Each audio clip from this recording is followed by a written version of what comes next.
बॉलीवुड अदाकारा विद्या बालन ने इंकशाफ किया है कि उन्होंने 6 माह से ज्यादा अरसे से अपना चेहरा आईने में नहीं देखा था क्योंकि फिल्मसाज ने उनके बारे में तौहीन आमेज तबसरे किए थे, जिसके बाद वो खुद को बदसूरत महसूस करती थीं।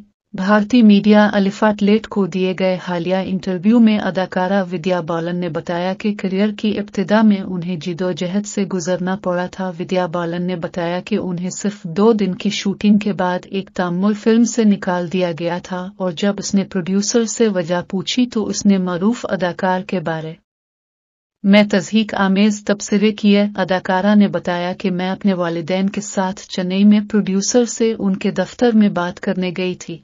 उसने हमें फिल्म के कुछ क्लिप्स दिखाए और वालिदैन से कहा कि देखो, किसी जाविये से हेरोइन दुखती है, ये अदाकारी करना डांस करना नहीं जानती। बालन का कहना था कि मैं सोच रही थी पहले मुझे अदाकारी और रक्स तो करने दो, मैंने बमुश्किल ही शूटिंग की है, लेकिन प्रोड्यूसर के इस तबसरे के बाद खुद को 6 माह तक आईने में नहीं देखा क्योंकि मैं बदसूरत महसूस करती थी।